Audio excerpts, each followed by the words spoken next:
There's going to be a lot of spoilers in this video because there's a lot of Christian themes in this anime I want to show you, including stuff on sacrifice, Madoka being a type of Christ, and of course these things being actual demons. And while there are some Buddhist influences too, I'm going to highlight parts of the Christian story and how it differs from this Buddhist influence. So if you haven't watched it yet, I'll caution you because there is some partial nudity in this anime involving kids aged 14. And even though I will always say don't make it gay unless they say they're actually gay, I've seen some people really distort the friendships in Madoka Magica and interpret them as lesbian. These are just some of the reasons why I don't think it's a Christian anime, because of those suspicious parts. But I still wanted to cover some of these Christian themes in this video. The first concerns sacrifice. This is a world where some of these girls are given the privilege of becoming magical girls. The process starts with this creature coming up to a random girl and asking them if they want to be one. It's usually a girl who is very vulnerable, who's desperate for a miracle, and the reason for that is because that's what this creature asks. It asks for a wish to be made and they get to be a magical girl. This is where the weird Buddhist influence comes in, because we see one of the girls, Sayaka, wish for this guy she likes that his hand would be healed and he would be able to play violin again. But according to this anime, because there was an incredible amount of happiness and joy outputted from that miracle, now Sayaka has to go through an incredible amount of pain and suffering in order for the universe to balance out. Now, I just wanted to acknowledge that Buddhist stuff in order to highlight and differentiate a Christian concept that we ought to look to instead of sacrifice. We see in this anime that these girls have been given this particular burden of having to become a magical girl in order to fight these witches, which are causing terror upon the people of a particular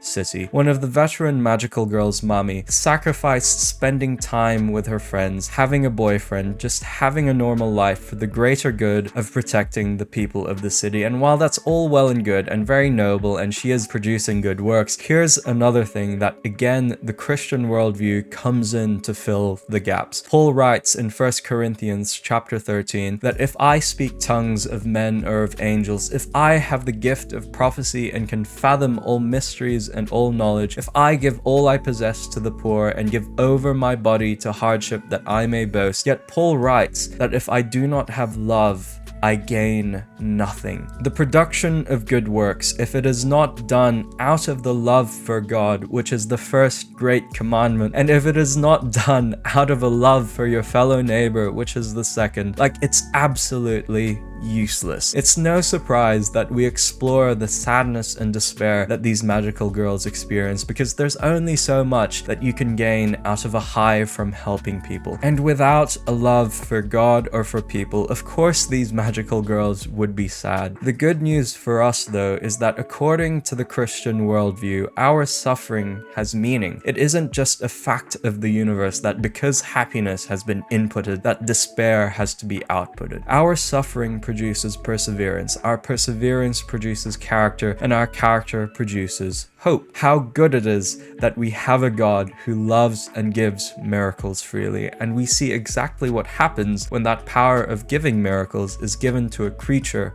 without such love in this anime. This thing right here is actually a demon, because what does it do? It goes to these very vulnerable girls who need a wish granted to them and a miracle is provided for them. It goes to these girls, and according to the anime, it extracts the souls out of their bodies and transfers their souls into these little rocks called soul gems. Not to mention the fact that this thing throughout the anime just constantly deceives the girls in trying to portray its own actions as actually quite good, while obscuring its true purpose and motives, which would eventually result in the complete destruction of the earth. There is much solace for the Christian that the miracles that God grants us are purely out of the goodness of his heart. It is out of his overflowing love, grace, and mercy upon us. We see in Madoka Magica that this creature demands repayment for the miracle that it produced. It says that it's actually done a lot for these girls by granting their wishes, so it's only fair that they experience a heck of a lot of suffering as compensation for what they've done. Yet what do we see Jesus do multiple times in the New Testament? He goes out to the poor and the suffering, the blind receive sight, the lame walk, those who have leprosy are are cleansed, the deaf hear, the dead are raised, and the good news is proclaimed to the poor. And it is done not because Jesus expects something back from this, it is genuinely out of compassion and a deep love for those who suffer that Jesus performed these miracles. He who, being in very nature God, did not consider equality with God something to be used to his own advantage. He humbled himself by becoming obedient to death, even death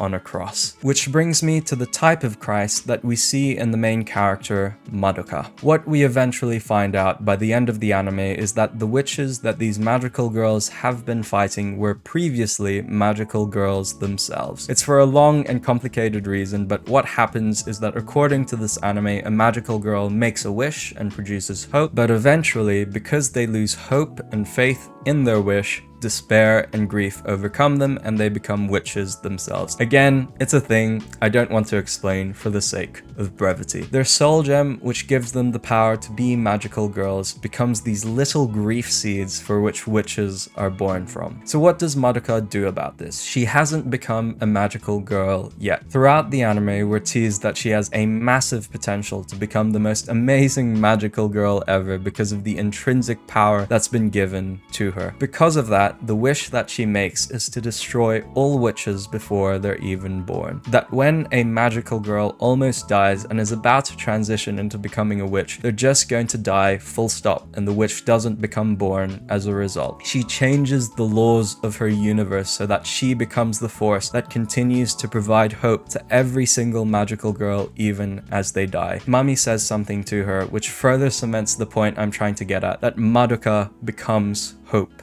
itself. So how does that relate to Christ? We read that God made him who had no sin to be sin for us, so that in him we might become the righteousness of God. This is the very verse that popped into my mind as I watched the last episode of this anime. Now, I'm not saying Madoka is Jesus himself. I'm saying that she's a type of Christ that we see in fiction. Madoka has done nothing wrong. She lived in the context of a loving family and she had a normal school life. She's the most innocent and kind person in the world, and it's as if she had no sin. She's this one person who has all the power in the world and could absolutely use it for her own gain and selfish purposes. Yet what does Madoka do? Madoka humbles herself and sacrifices her life in order to be that hope for every magical girl throughout all of time and history. That these girls no longer need to despair because of the hope that Madoka brings. Madoka Magica I still think is disqualified from being a Christian anime because of some of that Buddhist influence in its writing, and as I said, partial nudity which involves 14-year-olds. That viewing warning is still there. However, we see in this anime a type of Christ. Just like Jesus in the real world, who loves, who imparts compassion, who is good, who is kind, who knew no sin, yet became sin. That's the picture and Christian interpretation of Madoka Magica that will never escape my mind. Though if you are interested in some other anime that I would definitely recommend for Christians to watch, then this video is here just for you.